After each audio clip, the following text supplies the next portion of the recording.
Yung, ano ba yung chikang nag lips to lips? Biruan lang ba yan? Smack ba?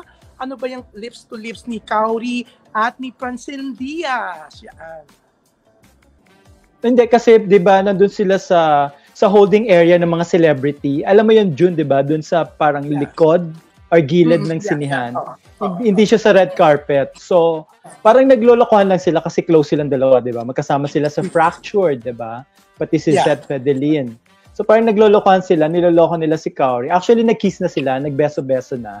Tapos parang nagre-request pa na isa si Francine, isa pang kiss, ganyan-ganyan. Or baka may idea na si Francine about sa role ni ano, 'di ba? Ni Cowrie. Ni Cowrie. So, kinis siya. Actually, wala silang intention na mag-kiss sa lips to lips. Kaso nagkadikit lang. Kasi ang likot nila ganun. Kasi nagbibiruan sila. Oo, di ba? Yes. Kasi siguro alam nga ni Francine na sila. Sa movie, may lips to lips si Cowrie at si Dali De Leon. Diba? Spoiler ka, June, ha? Although marami naman nakapanood na.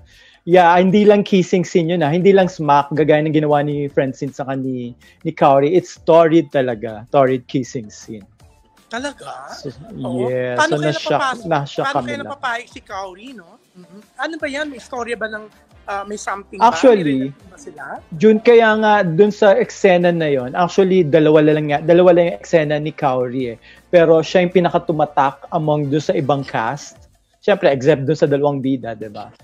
Kasi, alam mo, ano siya talaga, pasabog. Ayun talaga yung parang, nagkagulatan lahat. Yun. Kasi kakaiba yung role niya, iba yung pinakita dun sa unang eksena niya. Tapos dun sa pangalawa, yun na, pasabog na talaga.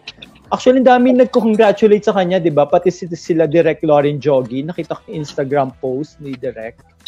Sobrang, di ba, hindi mo akalain magagawa ni Cowrie yan kasi, di ba, napaka-sweet niyang napaka-sweet niyang bata, ganyan. Tapos yung